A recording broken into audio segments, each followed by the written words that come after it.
अकोला जिले में पिछले कुछ दिनों में बायोडीजल की अवैध बिक्री का मामला लगातार सामने आ रहा है। बायोडीजल की अवैध बिक्री मामले में स्थानीय अपराध शाखा पुलिस ने बड़ी कार्रवाई की है। इस कार्रवाई में पुलिस ने 1 करोड़ रुपए से अधिक बायोडीजल जब्त कर 4 आरोपियों को पकड़ा है, लेकिन अभी भी इस गिरोह के 2 मुख्य आरोपी फरार है, जिनकी तलाश की जा रही है। अकोला जिले में पिछले कुछ समय से बायोडीजल की अवैध बिक्री का मामला चर्चा में है। बायोडीजल की अवैध बिक्री के बारे में जानकारी मिलने पर पुलिस ने कई बार कार्रवाई की है, लेकिन इसके बावजूद बायोडीजल की अवैध तरीके से बिक्री का धंधा बंद नहीं हुआ है। अकोला जिले के मलकापुर येवता मार्ग पर प्रसन्न तापड़िया की जमीन है, जिसे उसने अनूप राठी को किराए से दी थी। साथ ही दोनों की मिलीभगत से यहाँ बायोडीजल जमा कर रखा जाता था, जिसके बाद अवैध तरीके से बायोडीजल बेचने का धंधा चलता था।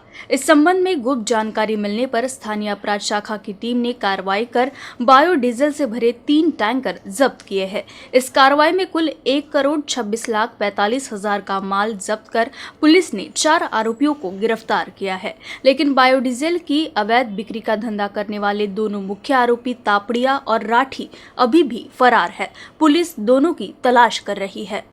उधर बुल्ढाना जिले के मलकापुर स्थित MIDC में पुलिस ने छापा मारकर 60,000 लीटर डीजल जब्त किया है।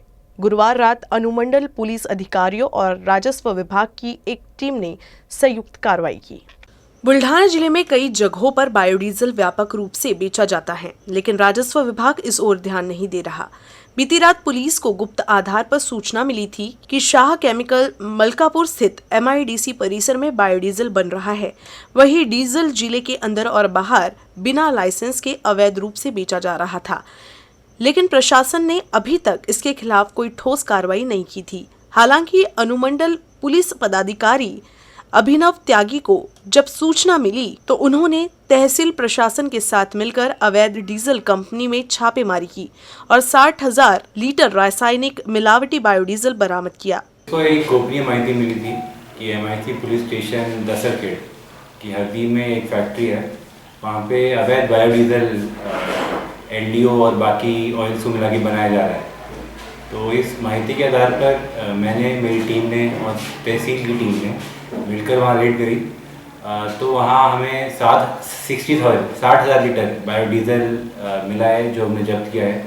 उसकी सैम्पलिंग कर ली है, सैंपल तहसील ऑफिस से निकाल कर आगे भेज दिया है।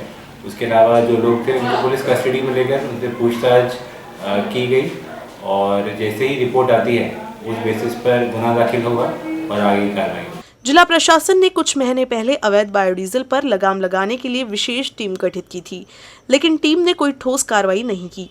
पुलिस की इस साहसिक कार्रवाई से अवैध डीजल बनाने और बेचने वालों के निशान अब जग जाहिर हो गए हैं। Faheem Deshmukh, UCN News, Buldhana. ST कर्मचारियों पर हड़ताल खत्म करने के लिए दबाव डाला जा रहा है। कर्मचारियों की समस्या को लेकर मनसे कार्यकर्ताओं ने विभागीय नियंत्रक चेतन खिरवाड़कर को निवेदन सौंपकर धरना दिया। विलय की मांग को लेकर ST कर्मचारी पिछले 50 दिनों से हड़ताल पर है। महाराष्ट्र नवनिर्माण सेना का आरोप है कि ये कर्मचारी मानसिक दबाव में आ रहे हैं, क्योंकि वरिष्ठ अधिकारी उन पर तरह तरह के दबाव डाल रहे हैं। मनसे ने ST निगम के अधिकारियों के खिलाफ सिविल लाइंस थाने में शिकायत दर्ज कराई है। उन्होंने आरोप लगाया है कि ST कर्मचारी हड़ताल पर थे, इसलिए वरिष्ठ अधिकारियों द्वारा उन्हें बस डिपो से बाहर निकालने का दबाव बनाया जा रहा है, जिससे वो काफी तनाव में आ गए हैं। मनसे के जिलाध्यक्ष पंकज साबले, सौरभ भगत, चंदू अग्रवाल, ललित अग्रवाल समेत कई पदाधिकारी बस स्टैंड पहुंचे और विभागीय नियंत्रक चेतना खिरवाड़कर से इस बारे में पूछा। उन्होंने ये भी पूछा कि कर्मचारियों पर दबाव क्यों बनाया गया है। मनसे ने चेतावनी दी है कि अगर नियम की अनदेखी कर तबादला किया जाता है और किसी कर्मचारी को कोई मुश्किल आती है तो फिर उसका जिम्मेदार कौन होगा। स्वर्गीय डैडी देशमुख स्मृति लघु फिल्म महोत्सव का आयोजन अकोला में 27 दिसंबर को होने वाला है। अकोला श्री शिवाजी महाविद्यालय वसंत सभागृह में लघु फिल्म महोत्सव में कई प्रसिद्ध लघु फिल्म दिखाई जाने वाली है। इस संबंध में आयोजन समिति द्वारा पत्र परिषद में जानकारी दी गई। विदर्भ के कला क्षेत्र में मशहूर महर्षि स्वर्गीय डैडी देशमुख की स्मृति में चौथा राज्य स्तरीय लघु फिल्म महोत्सव का उद्घाटन 27 दिसंबर को होने वाला है। इस महोत्सव के उद्घाटन शिवाजी शिक्षण संस्था के अध्यक्ष हर्षवर्धन देशमुख और पूर्व मंत्री खान मोहम्मद अजहर हुसैन की उपस्थिति में होगा। इस अवसर पर महाविद्यालय के मुख्य अभियंता अनिल डोए, प्रसिद्ध अभिनेता गणेश देशमुख, डाक विभाग के वरिष्ठ अधीक्षक संजय अखाड़े आदि उपस्थित रहेंगे। इस आयोजन के दौरान शाहिर वसंतराव मानवटकर को लाइफ टाइम अचीवमेंट अवार्ड से सम्मानित किया जाएगा। बिडकर ने कहा कि कलाकार सम्मान कार्यक्रम के बाद विभिन्न भाषाओं की सर्वश्रेष्ठ 10 फिल्मों का प्रदर्शन अतिथियों द्वारा किया जाएगा। कार्यक्रम के दूसरे चरण में प्रतियोगिता के लिए पात्र लघु फिल्मों को नगद पुरस्कार और पदक से सम्मानित किया जाएगा। बुल्ढाना जिले में बीते कुछ हफ्तों से कोरोना के मामले नहीं के बराबर सामने आ रहे हैं, लेकिन पिछले 15 दिनों में 17 कोरोना संक्रमित सामने आने से स्थानीय स्वास्थ्य महकमा अलर्ट हो गया है। शुक्रवार को भी बुल्ढाना में 3 लोगों में कोरोना संक्रमण पाया गया है। 29 मार्च 2020 को एक 45 वर्षीय व्यक्ति को बुल्ढाना जिले में भर्ती कराया गया था और इलाज के लिए भर्ती होने के 1 घंटे बाद ही उसकी मौत हो गई थी। इसके बाद प्रशासन में हड़कंप मच गया। इसके बाद से जिले में कोरोना मरीजों की संख्या में तेजी से इजाफा हुआ है। वर्तमान में इस जिले में अब तक 7,45,129 की रिपोर्ट नेगेटिव आई है। इसी तरह अब तक 86,982 कोरोना संक्रमित मरीजों को मेडिकल प्रोटोकॉल के अनुसार कोरोना नेगेटिव के अनुसार डिस्चार्ज किया जा चुका है। इस तरह डिस्चार्ज हुए मरीजों की कुल संख्या 86,982 है। इनमें से 86,982 को डिस्चार्ज किया जा चुका है। जिले में इस समय कोविड के 8 एक्टिव मरीजों का इलाज चल रहा है। पिछले 15 दिनों में 17 मरीजों की रिपोर्ट पॉजिटिव आई है। जिले में अब तक 675 कोरोना मरीजों की मौत हो चुकी है। अकोला जिले में अवैध कारोबार पर लगाम लगाने के लिए कार्रवाई की जा रही है। इसीलिए जिला पुलिस अधीक्षक के मार्गदर्शन में विशेष टीम का गठन किया गया है और टीम ने जिले में अवैध कारोबार पर नजर रखे हुए हैं। इस बीच पुलिस ने एक जुआ अड्डे पर छापा मारकर 4 लोगों को हिरासत में लिया है। इससे अवैध कारोबारियों में हड़कंप मच गया है। विशेष दस्ते ने जुआ खेलने के आरोप में 4 लोगों को गिरफ्तार किया है। गश्त के दौरान उन्हें एक गुप्त मुखबिर से पुख्ता सूचना मिली कि गाँव की लखपुरी में एक जुआरी को मनी लॉन्ड्रिंग में जुआ खेला जा रहा है। पुलिस की टीम ने मौके पर छापेमारी कर दिगंबर हरिमन, जामनिक वसंत तमसे, अमोल घोरमदे, राजेश ईश्वर सिंह चौहान को जुआ खेलते हुए हिरासत में लिया है। उनके पास से 7,860 रुपए नगद और विभिन्न कंपनियों के 3 मोबाइल फोन के साथ कुल 19,860 रुपए का माल जब्त किया है। अकोला महानगर पालिका क्षेत्र में देश की नामी मोबाइल कंपनियों द्वारा 43 से अधिक अनाधिकृत मोबाइल टावर लगाने का चौंकाने वाला खुलासा सामने आया है। मोबाइल कंपनियां जहां अनाधिकृत टावरों के जरिए ग्राहकों को सुविधाएं मुहैया करा रही हैं, वहीं दूसरी ओर मनपा प्रशासन को गुमराह और ठगने का काम कर रही है। मनपा आयुक्त कविता द्विवेदी ने इस मामले को गंभीरता से लिया है। ग्राहकों को सुविधा देने के नाम पर नामी मोबाइल कंपनियों ने अकोला नगर निगम की अनुमति के खिलाफ शहर के विभिन्न हिस्सों में मोबाइल टावर लगाए हैं। बताया गया है कि कई कंपनियों ने टावर निर्माण के लिए नगर निगम के नगर नियोजन विभाग में पंजीकरण कराकर शुल्क का भुगतान प्रक्रिया से मुंह मोड़ लिया है। आरोप है कि कई मोबाइल कंपनियां एक टावर के जरिए सुविधाएं दे रही हैं, जहां कंपनियों को निगम को वार्षिक नवीनीकरण शुल्क का भुगतान करना पड़ता है। वहीं कुछ कंपनियों ने 2013 से प्रशासन के नियमों को अलग रखा है। कॉर्पोरेट घोटालों के कारण प्रशासन को अरबों रुपयों का नुकसान होने की जानकारी दी जा रही है। इसी को ध्यान में रखते हुए कमिश्नर कविता द्विवेदी ने 231 मोबाइल टावर के जरिए सुविधाएं मुहैया कराने वाली कंपनियों को नोटिस जारी किया है।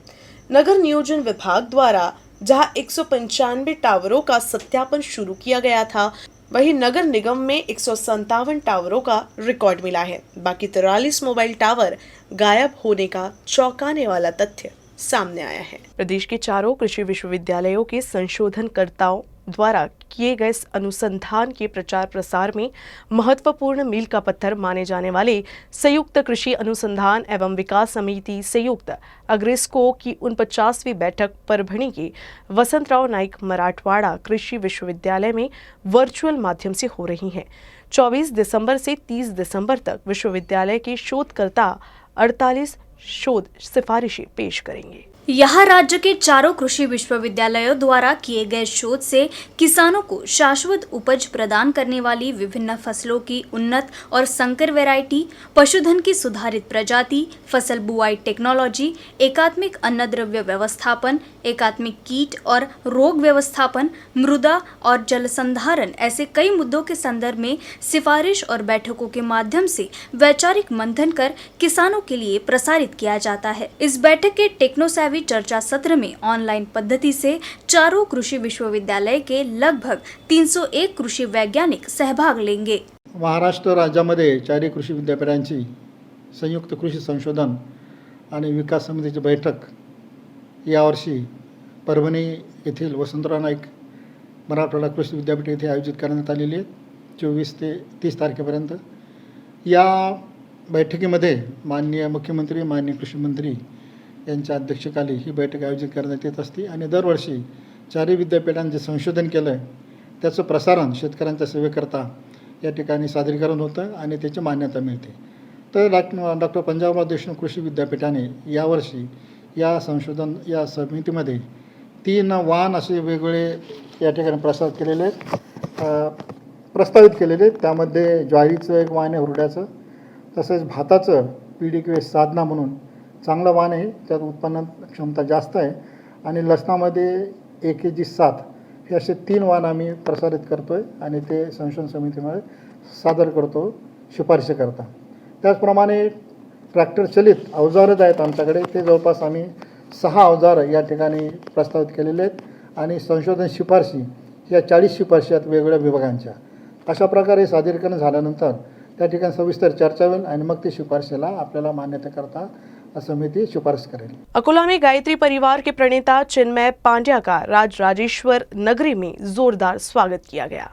गायत्री परिवार शांति कुंज के तत्वावधान में अकोला के अग्रसेन भवन में हरिद्वार में देव संस्कृति विश्वविद्यालय के कुलगुरु चिन्मय पांड्या का स्वागत किया गया। पांड्या स्थानीय अग्रसेन भवन में शुक्रवार को गायत्री परिवार की ओर से आयोजित कार्यकर्ता संगोष्ठी में शामिल हुए थे। इस अवसर पर उन्होंने कार्यकर्ता वर्ग को संबोधित कर समाज व्यवस्था को सुधारने हेतु गायत्री परिवार के विचारों को अपनाने का आह्वान किया।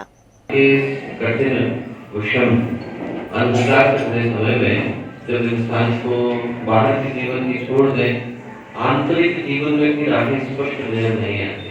हम अपने हृदय पर हाथ रख करके अपने आप से पूछें कि आज सब कुछ आ जाने के बाद क्या व्यक्ति के मन में शांति है, दिल में सुकून है, चेहरे पर खुशी है।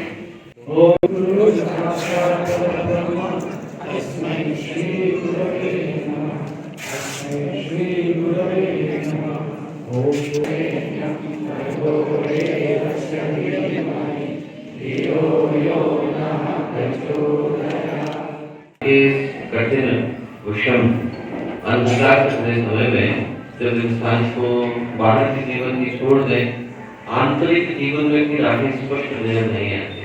हम अपने हृदय पर हाथ रख करके अपने आप से पूछें कि आज सब कुछ आ जाने के बाद क्या व्यक्ति के मन में शांति है, दिल में सुकून है, चेहरे पर खुशी है। न्यूज रूम से बस इतना ही। खबरों का सिलसिला यूं ही चलता रहेगा। आप देखते रहिएगा UCN न्यूज अकोला।